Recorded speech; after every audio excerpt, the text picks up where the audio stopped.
Bom, o presente trabalho trata do tema da inflação. Foram feitas análises em diversas áreas do saber a fim de trazer uma apreensão de como essa inflação impacta a sociedade de uma forma geral e principalmente como ela impacta as classes sociais que estão em vulnerabilidade social. Neste trabalho será apresentado os planos econômicos que ocorreram no Brasil na época de 1986 até 1994. Também analisamos como o Brasil reagiu à crise mundial de 2008. Também é apresentado a curva de Phillips, que leva em consideração a inflação e o desemprego, num recorte histórico de 1998 até 2009. E por fim, fizemos uma análise do balanço patrimonial de uma empresa brasileira, a fim de compreender como as empresas brasileiras reagem à inflação. Esse vídeo intenta falar apenas em linhas gerais o que foi aprendido por meio das pesquisas feitas neste trabalho. A inflação, em linhas gerais, é o aumento do preço de bens e serviços. Existem dois principais cálculos da inflação, o IPCA e o NPC. Ambos são produzidos pelo IBGE. O INPC, sob a ótica da vulnerabilidade social, faz-se mais importante, uma vez que ele mede a inflação a partir da média de gastos familiar de famílias que ganham de 1 a 5 salários mínimos. Autores da filosofia, como Marilena Chauí, apontam que no Brasil a política é uma disputa pelo poder. Os políticos utilizam de estratégias como o populismo, o messianismo e o autoritarismo para conseguir chegar-se ao poder, como veremos a seguir. Por consequência disso, há uma carência de políticas monetárias e políticas controladoras da inflação que sejam eficazes para combater a inflação no Brasil, como pode-se ver ao longo da história do Brasil. Há falta de interesse público na esfera política. Isso se confirma ao analisar os períodos de 1986 e 1994, quando o Brasil passou por uma grande crise inflacionária e as políticas não se fizeram eficazes no combate dessa crise. Foram idealizados diversos planos econômicos de combate à inflação. Contudo, nenhum deles ia à raiz do problema. Eram propostas superficiais. Por exemplo, o congelamento de preços, a diminuição dos impostos sobre importação, que fez com que muitos empregos no Brasil fossem perdidos, uma vez que os produtos importados ficaram mais baratos que os produtos produzidos no Brasil. O congelamento das contas no plano Collor, por exemplo. Todas essas medidas não foram capazes de resolver o problema da inflação e o problema que a população enfrentou com o aumento de preços. Nenhuma dessas medidas levaram em conta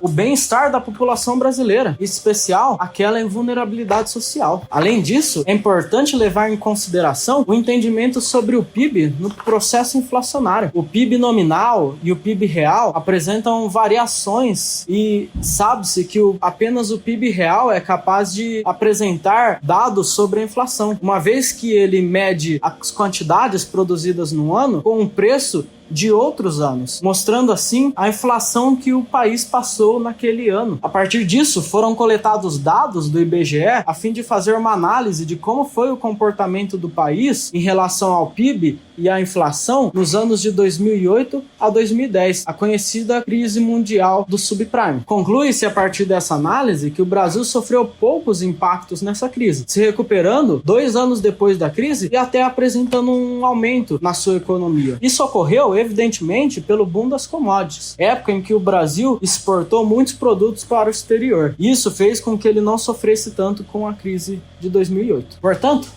conclui-se que, por mais que a inflação nesse período tenha aumentado e ficado acima da meta de inflação para esses anos, o boom das commodities preservou o Brasil de grande parte do impacto dessa crise. Bom, também é importante mencionar a curva de Phillips. Essa teoria afirma que quanto mais desempregados tiver no país, menor vai ser a inflação. E quanto mais pessoas empregadas tiverem no país, maior a inflação. Essa teoria afirma que isso acontece devido a quando tem muitas pessoas empregadas num país, haverá uma demanda maior por produtos, elevando inicialmente o preço dos produtos dentro dessa economia. Todavia, essa teoria serve apenas para o curto prazo, porque depois de um tempo, quando muitas pessoas estiverem empregadas, haverá também maior produção, porque essas pessoas que foram empregadas estarão produzindo em empresas. E, portanto, com essa maior oferta, haverá uma estabilização dos preços, provando que essa teoria serve apenas para o curto prazo e não para para o longo prazo. É importante ressaltar que numa economia aberta, as empresas são as principais ofertantes da maioria dos bens e serviços. Como consequência, em períodos de elevada inflação, o aumento no custo dos processos de uma empresa são repassados diretamente ao consumidor. E, portanto, faz-se importante a análise de como a WEG, uma empresa brasileira, se comportou durante o período de coronavírus, momento em que o IPCA, índice de inflação, teve um aumento significativo no Brasil. Concluímos que, por mais que houve um aumento na receita e no lucro da empresa, os custos dela também aumentaram de um ano para o outro. E como dissemos anteriormente, esse custo sempre é repassado ao consumidor. Nota-se que o custo da empresa aumentou em 37,98% do ano de 2020 para 2021. E de 2021 para 2022, teve um aumento de 27,75%.